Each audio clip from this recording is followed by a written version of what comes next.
Hey everyone, and welcome back to another episode of Modern Malayali. I'm so glad that you're here, and if you haven't done so already, please do follow this podcast. If you're listening on Spotify, please rate the show, and if you're listening on Apple Podcasts, please do leave a quick review because it really helps the podcast grow. So in this episode, we're going to be exploring how our culture lives across different corners of the world. So today I've got Sandra here with me. She's from the UK, and we're going to be comparing notes on what it's like being a Malayali in two totally different places, in the UK and in South Africa. So welcome, Sandra, and I'm really happy that you're here. Thank you, Ria. I'm so excited to be here talking to you today. So you were very interested in knowing more about the Malayalis in South Africa. And for me, I think it will be very, very interesting for me to learn more about the Malayalis over there. And as it is, we already have quite a lot in common. We're both Malayali. We're both born outside of Kerala, and we've lived most of our lives in the UK and in South Africa, respectively.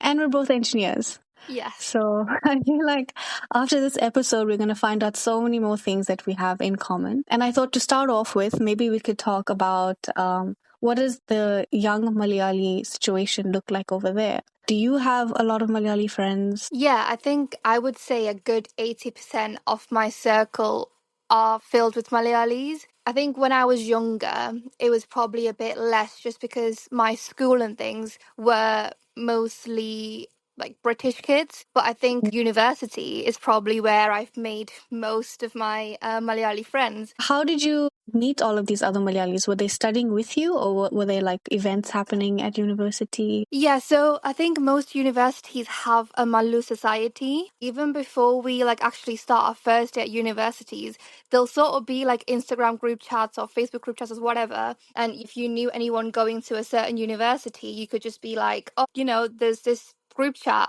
And then you'd sort of come onto there, say hi to everyone.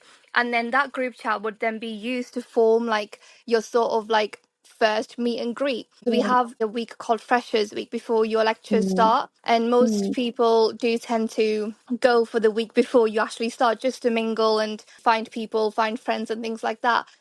But for my case, it was slightly different just because I got into the university really last minute. So I did not know anyone going to my university. Yeah, so it was actually really nerve-wracking because I turned up the week after Freshers Week. I was just sort of like, oh my God, how am I going to make friends? Like, I don't know anyone here. Like, forget Malayalis, I didn't know anyone. But thankfully, I had like a friend that was going to another university, and she ended up sharing her uni house with another Malayali, and the friend of that Malayali turned out to be going to university I was going to. I know, it just sounds so long-winded, so crazy. But anyway, I got in touch with this friend's friend, and I was just sort of like, hey, how are you? I'm also at this university, would be great for us to link up and things like that. A little shout out to Sharon. That's the friend I met. And we're best friends now. So, I think you'll definitely come across Malayalis, even like in the library or wherever. There's that meme going around all the time, like Malayalis in the countries being like, oh, Malayali or no. How do you know someone's a Malayali? Is it by the way they look, or do you overhear them speaking Malayalam to each other? I think in our generation, it's not quite that, like, oh, are you a Malayali? And, like, approaching a random person, asking if they're Malayali. But I think for us, there's just a lot of mutuals. And especially, like, social media, like Instagram and things like that, you would just see faces. So you kind of have an idea of, like, I guess, Who's who? who's who in your sort of age group. Is that the same for you guys? We don't have like all of these Instagram pages and societies like that, but there has been like WhatsApp groups that apparently it has been created every year just before you start university, which is also similar to what you were saying, where everyone who's around that age, who's just about to start university, they suddenly get added onto this group. Like it's if you know someone and they're going to university, just add them. And then you introduce yourself and you find out which university everyone's going to, what degrees are they studying, and then you link up and you try to find your friends. There is something like that. I did not have that in my year, and I don't know if it's because there was a group and I just wasn't on it, but for some reason there was nothing in my year. But when I went to university in my first year, actually, my first friends were all Malayali. So I think finding Malayali friends, it's the first step to take to find people that you can connect with. Yes. Because it's actually really scary when you're joining university and you know nobody. 100%. And Yeah, there's so many people in your class, so you don't even know where to start and who to talk to first. So I exactly. think finding a Malayali is like, oh, okay, let me just go say hi to that person, and then I know one person at least. Yeah. Um, Yeah, I agree. I feel like if I hadn't made that random phone call, I wouldn't have met half the people that I did at university, because it really was through sharing that I got to know the rest of the Malayalis in my year, and then, so I'd hang around with them and everything. So, yeah. well, there are a lot of Malayalis studying the same thing as you. No, so there was not a single other Malayali in my course. Interesting. So I had like course group of Mm, mates at university, and then I had my little Malayali group of people as well, and I did find myself spending more time with the Malayalis. yeah. For me, actually, I mostly spend a lot of time with the Malayalis that I was studying with. That's also how I met more Malayalis through that. Oh, okay. Did you have quite a lot of Malayalis There in were your a lot, but they were actually mostly all guys because, it was engineering. engineering? Mostly all Fair guys. enough. Yeah, I was Yeah. quite surprised that there were no other Malayalis doing my course, but yeah, I still got to meet them all, so I'm not complaining. Yeah. Do you guys have a lot of like really close Malayali friends? Like how big is your community for you? Because I know there's so many throughout the UK, but the community you grew up with. It's really difficult because, again, I just feel like, your community sort of like split into a lot of different groups, because obviously you have Oh your yeah. family friends Yeah. and, all of their kids and stuff. I am close to, I am mates with. So you'd have that group. And then I had a group, like a church friend group, a lot of girls and guys there that I'm quite close to. And they're like, my childhood friends. And then you obviously have another group where, that you meet at college or university. In terms of like just the community growing up, I think because I am from Manchester and we are a bigger city, our community is quite large. There's a lot of Malayalis in Manchester. Like at church, that's a whole community. And we have a little like Malayali association as well.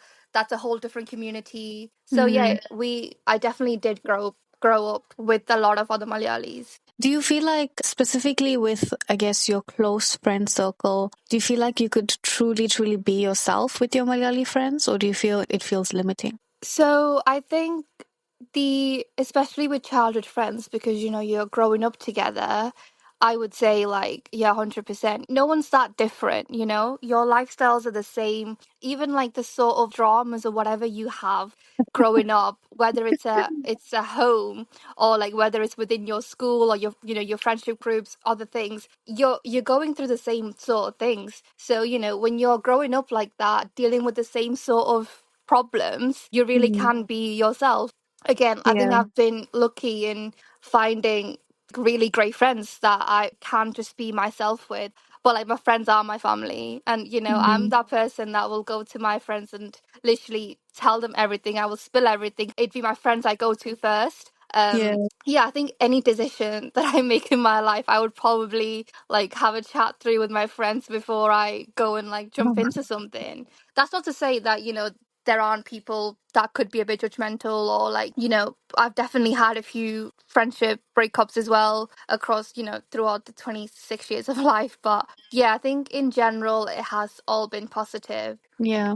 What about you? Is it quite Yeah, similar? it is quite similar. I think the Malayali friends that we do have, they do definitely feel like family. And like you said, Mhm. we could talk about anything and we do share all the difficult stuff, all the hard stuff. We go through all of that together. But then, like, for example, if I were to meet a random Malayali somewhere on the train or wherever, I think I would be very cautious just because, I don't know who they are. I don't know what kind of family they come from. So I wouldn't say that with all Malayalis I can be myself, but definitely the ones that I know that I can trust. Oh, yes. Yeah, I agree. I probably would not open up to someone I meet, like, on the first day or the second day or something like that. I think Yeah. a lot of my friends I have, when we did first meet, I would say it took us a whole, like, at least 6 months for us to start being, like, completely open with each other. Because Yeah. you do have to be a bit careful. And I think with as you grow older, you learn that as well, Yeah. don't you? Like, I feel Yeah. like as a kid, if you were someone that used to open up straight away, you really do learn after a certain point in life, like, that's not the way to go. You start refining your sense of judgment the older you get. Yes, of course, yeah. But I do definitely like the fact that we can relate to the other Malayalis in our friend circles. So, if we all have strict parents in common, we all Mm. have certain limitations and restrictions and all of that we can all relate Yeah, to. And then, they also understand the pressures that we face in our lives, like the exactly. pressure in choosing careers and choosing a life partner, all Mm-hmm. that kind of stuff. So it really does help being able to talk to someone who understands it, because I remember when I was going through this whole marriage stuff, arranged marriage stuff, and I was telling my friends about it, my non-Malu friends about it. Mm. For them, it was kind of like a joke, and they were like, "Are you being serious? Like, you're actually going to have an arranged marriage?" And it was nice to joke about it and to see like the Yeah. light-hearted side of it. But at the end of the day, it was also serious, No, exactly. It Yeah. was very much happening for me. It wasn't just a joke. It was actually going to happen. Yeah, it definitely helps having friends in the same boat. Same for me as well. I have so many friends that are going through this process right now, of this big task of finding a life partner. Definitely helps having other people doing the same things that you're trying to do. And it's just a huge sort of like a comfort as well. Do you know what I mean? Because I Yeah, feel like yeah. I You're feel not like with alone. with parents, as much as, they've changed as well, being here for so many years, I think because their lives were just so different to what we're living in, for them, it was very much just like, oh, you go see a guy, he seems decent, family seems decent, you have a chat, sounds good. Next week you're engaged, the week after you're married, you know?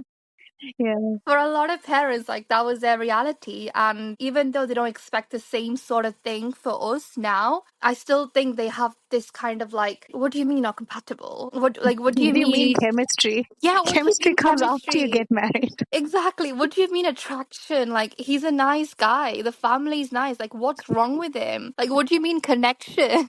Like, I feel like they sort of, struggle to So what do you understand mean he that. doesn't make you laugh? You can find jokes after you get married. Yo, what are you joking about now anyway?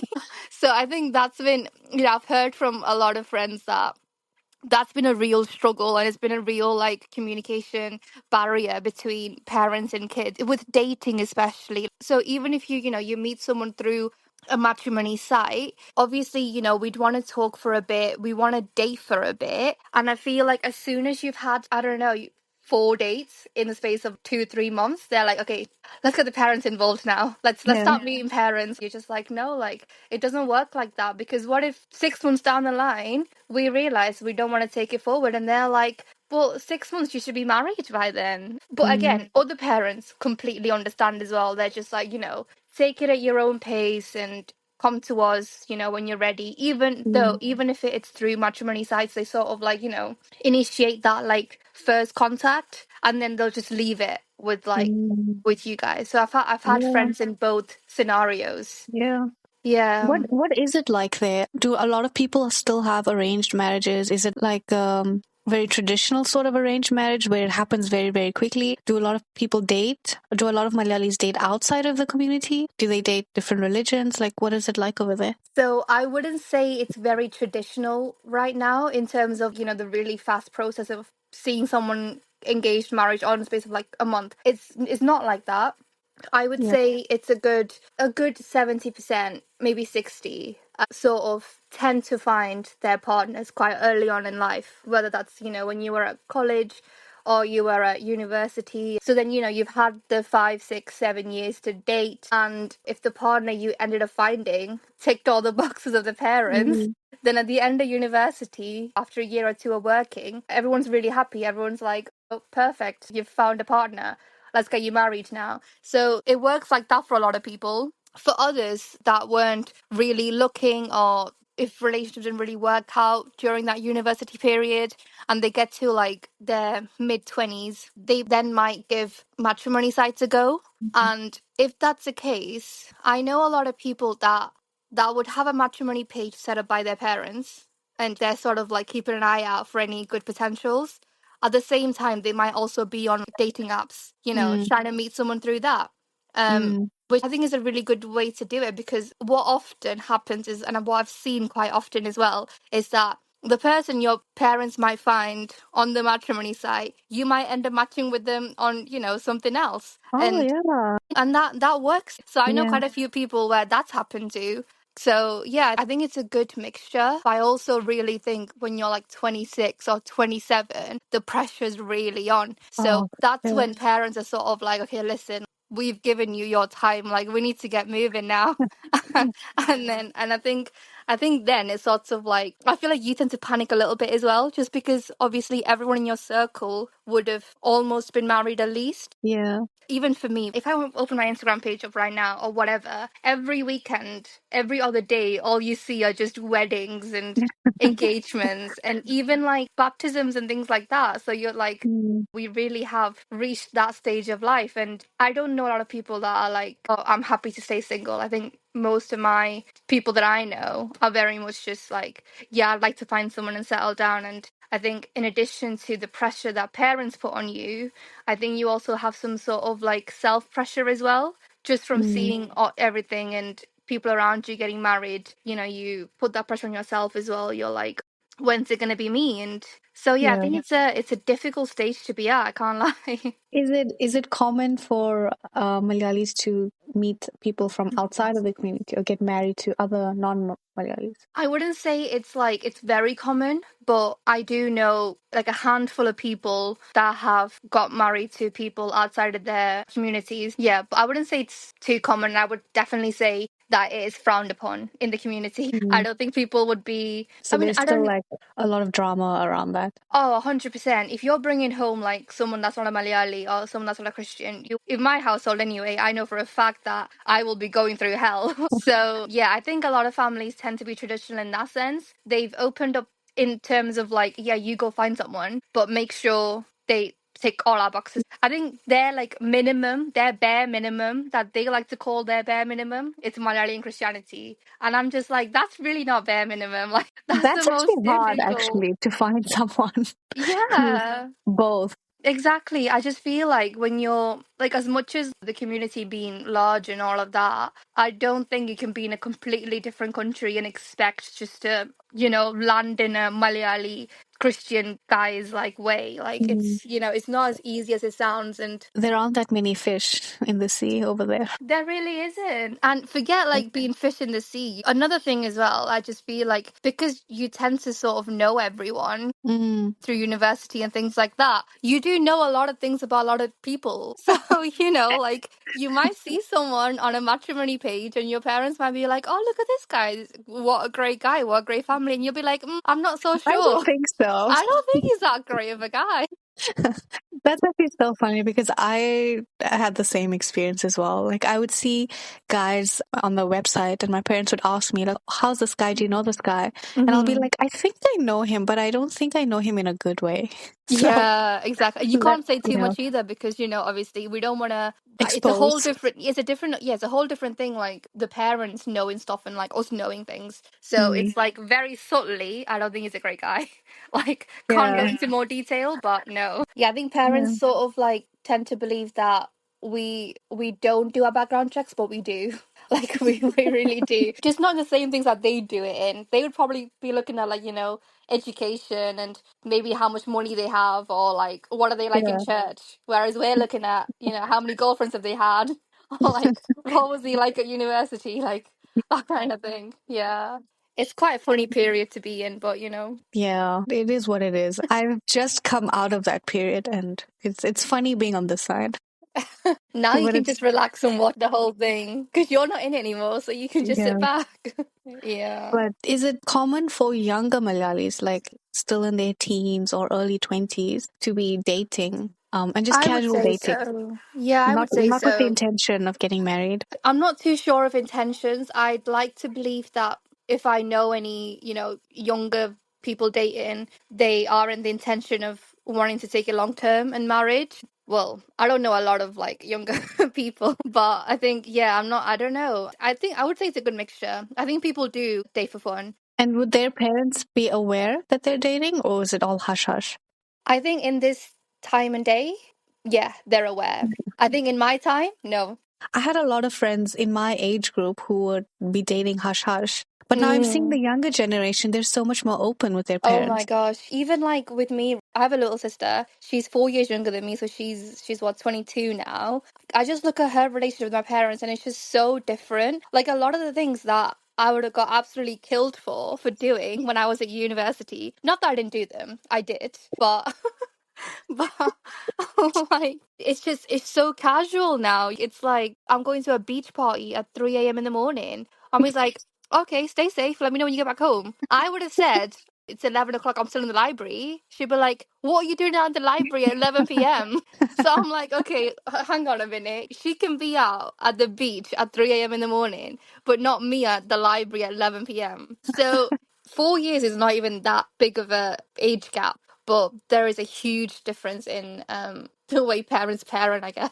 Do they know that their kids go out drinking and go to bars and clubs and stuff like that? Yeah, I would say parents are all aware now. I think they were less aware like when I was in my first year or second year. I think in my case, I never came out and said I am drinking, but I think it was just assumed on both sides that, okay, yeah, I know she drinks. And I'm like, yeah, I know that. They know that I drink. I think right now, all parents are aware. If you have like events and things, like especially like, Killicum, for events like that, because it's in Birmingham, I know a lot of people that if their mates live in Birmingham, a lot of these kids will just go and stay at, in their family house, get dressed, go out, come back, get ready to go clubbing. The dads will be dropping them off to the clubs. I wouldn't say everyone, it's not everyone, but I think a good majority, they are quite open now, I feel like, anyway. So cool. Is that not the case for you guys? I think it's a mix. I think the older parents are a little bit Mm, more worried and concerned about their children going to the clubs. But I yeah, think the younger parents, the parents who have kids who are maybe like in their teens and stuff, I yeah, think they're a bit more open. Like as long as you're honest and you communicate where you are, what you're doing, then I think it's fine. yeah, They yeah. with my parents, I've noticed that when I was younger, it was a mission to get their permission. Like I would have Mm, to beg them, can I please do this? Can I please go out? Can I go to this party? And most of the yeah, time it would be no. But then now that I'm older, I just have to tell them this is what I'm doing and they're fine with it. So yeah, even if I'm drinking with friends or even with my cousins, mm, now it's suddenly it's fine. yeah, And exactly. not because I'm married, but even before I got married, suddenly Yeah. it was fine. Yeah. Yeah, and I think it's very similar here. Yeah, the older generation of parents are a bit more stricter, and I think parents with their firstborns are definitely a lot more stricter than they are with their, younger siblings. Mm. But I think parents do talk between themselves as well, just like especially if you're staying over at someone's place before you're going out somewhere and things like that. Parents do know that you go out, that you drink. It's not at all encouraged. Like even my mom, she's not fond at all knowing that I do drink. She's always like, oh, you can't be drinking. Do you have to? She's like, why do you need a drink to socialize? And I'm just like, it's not that I need it, but like I don't see any harm in it. And she's just like, എന്താ അതിന്റെ ആവശ്യം. So I'm like, I don't know. But Interesting.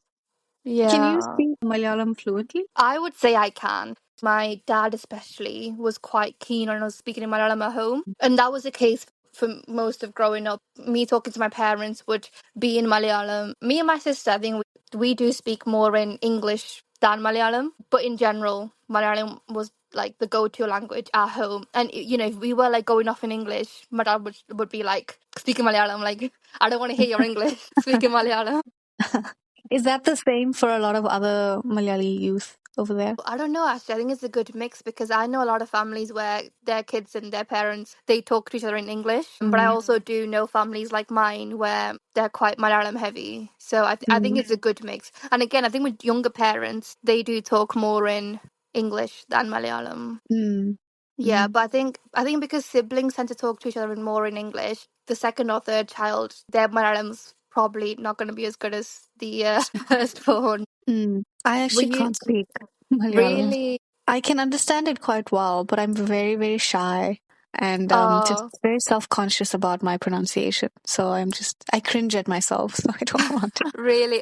Did you grow up speaking English at home then? Yeah, we grew up speaking English. My grandparents were also in South Africa with us for a really long time, so they would speak Hmm. English to us, but they would also speak Malayalam, so that's why I could understand what they were saying Yeah. because they could understand my English. I never felt like I needed to speak Malayalam to communicate with them. Yeah, makes sense. Most of your Malayali like friends, do they all just speak in English as well at home? Yeah, well, my Malayali friends, yes, they all speak English at home. But Hmm. here and there, they would speak a little bit of Malayalam to their parents. But that's not their language of communication. English would be the first language. And then here and there, if they're trying to make a joke or something like that. But there are other Malayalis outside of my friend circle that do speak quite well, and they do speak to their parents in Malayalam. So, yeah. Oh, that's really interesting. Yeah. I feel like it would be nice to know how to at least joke in Malayalam, because the jokes in Malayalam just hit different. That's true. But I do have to say, like, I do watch Malayalam movies and things like that, but I'm not someone that understands the jokey side of Malayalam. So, for example, I watched Premalu whenever that came out. I don't know if you've heard that movie. Yeah, I love that movie. Yeah, apparently it's a really funny movie. I thought it was okay. And then people were like, why didn't you find it funny? And I was like, I don't know. And they were just like, oh, they were referring to this and this from like older Malayalam movies or like whatever the memes are in India. And I couldn't quite pick up on them because obviously we're not surrounded by Malayalis like 100% of the time. Yeah. I did think that movie was quite funny, but I didn't pick up any references or memes or anything like that. I Exactly. I also didn't wouldn't either. know. Yeah. Yeah, I didn't either. People had to be like, oh, this is this and that was that. And I was like, "Oh, okay. Like, I didn't clock on, but. Do you guys watch a lot of Malayalam movies over there? Is there Malayalam cinema theaters over there? So Malayalam movies do release in the theaters over here, yeah. I don't think all of them do. People do tend to go and watch. I think I've definitely picked up Malayalam movies in the last couple of years a lot. Probably because I'm just working now and, after your 9 to 5, what else do you do other than watch movies? And I do enjoy them, to be fair. I think growing up, though, I was probably more inclined to like Bollywood movies. Yes, same. Yeah, I don't know Yeah. why. I think I enjoyed them more. And I like. Bollywood was just more fun. It was more glitz and glamour. There was a lot of dancing and singing and stuff. And then, Exactly. The songs, like, yeah. they were great. So, yeah, When I got older, though, I realized Malayalam movies have better stories. Very, very good 100%. stories. Yeah. There's a lot more, like, essence to the Malayalam movies than, like, what you'd find in the Bollywood ones now, anyway, I think. Do you watch Malayalam movies now? I watch a lot more now because I have a lot of free time on my hands now. So Exactly. I've also started to enjoy it a lot more because I think Bollywood is slacking a lot. The kind Yeah. of movies that have been coming out are really, really bad. Oh, I think so too. Now I want something good to watch. A couple of the Malayalam movies that I've watched, the stories have been really, really good. Yeah, no, I agree. Even Malayalis here, they're quite, proud to say that these movies are doing so well, or like, Hanuman Kind and things like that. Malayalis are quite proud to say this is a Malayali, and Yeah. yeah, I think it's looking good. Yeah. When we start seeing representation, then Yeah, I think we just need more people that were born and brought up elsewhere, Malayalis, to sort of come out a bit more and embrace their culture while representing, really. Yeah. speaking about culture, do you want to maybe talk a little bit about your business that you've started? Yes. So, yes, I've just recently started a brand called Alan by Rahel, and we've just launched with a really small collection for Onam. So it's just, yeah, it's just a few Kasava saris basically. I think the reason for starting, or maybe why I was sort of inclined to starting this, was because like we'd be going India like every 2 years, and what would happen is we'd just bulk buy really.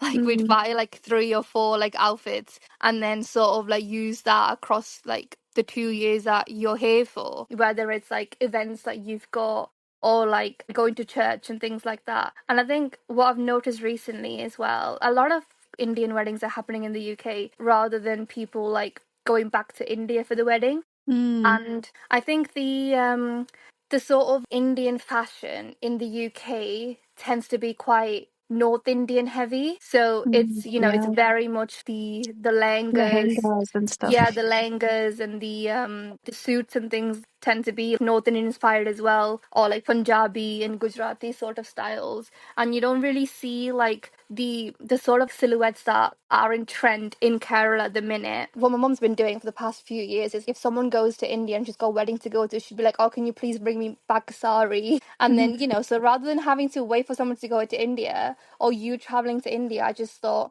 it'd be great for us to find Malayali silhouettes in the UK that's easily and readily available. So that was sort of the intention behind starting the brand. I think it's a brilliant idea. And that's a struggle I've had so many times where you have so many functions happening in South Africa, but you don't have enough outfits to wear.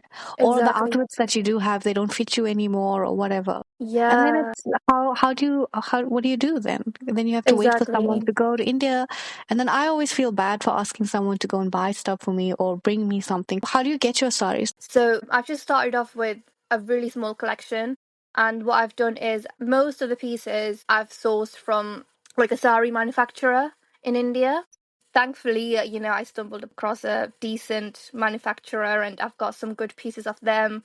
I've also done a few pieces where I've customized the designs as well. Because we're really small, it's very limited number of pieces. But the intention going forward would sort of be for me to have like a mini unit somewhere in India where where we can sort of bring our own designs to life. Really, that's the intention anyway. We'll just see how things go with time. This is such a good idea. It's so cool. And I think it's so cool that you get to also do a little bit of the designing yourself. Yeah, yeah, I think I've just literally always I've loved saris. I remember like when I was young, I don't know, 15, 16, I used to like steal saris of mummy's like cupboard and like drape it on myself because I just loved it. Always wanted to sort of like have a go at like designing or customizing pieces.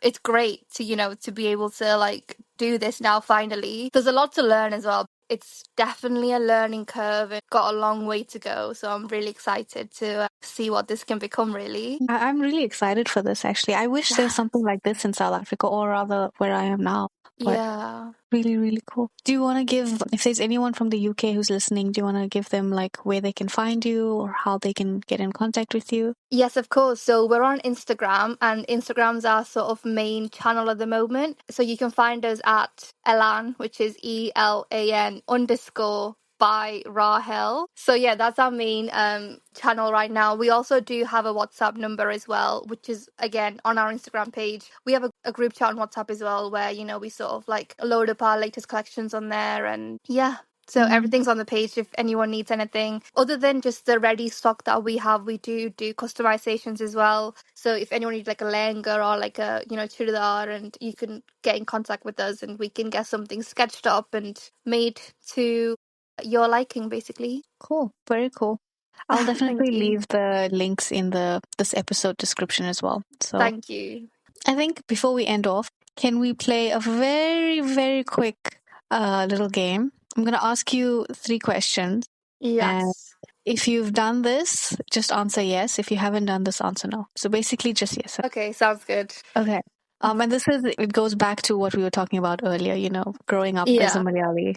Have you ever lied to your parents about where you're going? Yes. Okay. Have you ever been caught wearing something that your family would not approve of? Oh, I haven't been caught yet. Okay. Okay. That's all I needed to know. Okay. Have you ever dated someone your parents didn't know about?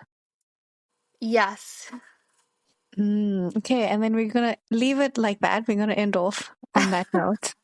Yeah, let's hope I'm not kicked out on the streets by next week, but No, but thank you, Sandra, for joining this conversation. I hope you enjoyed it. I did. Um, Thank you so much for, having me on here. It's been so cool to talk to you, and I love what you're doing as well. It's such a great like thing that you've got going here. I think it's amazing to connect people across the world, and it's so cool. So, yeah. yeah, no, thank you for that. I think it's been really nice meeting so many different people because look at us now. I'm all the way over here and speaking to you all the way over there. And I Exactly. never thought this would ever happen. So, And yeah. if you come across to the UK, you got people to come and see now. Oh, that's true. Yes. And I know where to go Yeah. get my saris now if I ever come Oh, to the yeah, UK. there we go. Yeah.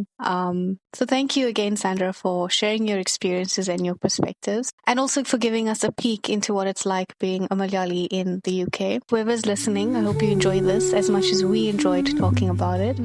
If you did, please do share it with anyone that you think might want to listen to this. And if you're listening on Spotify or Apple Podcasts, please do follow my podcast. Please give a quick rating or a review because it really does help more people find the show. So thank you so much to everyone who's listening, and bye. Thank you. Bye.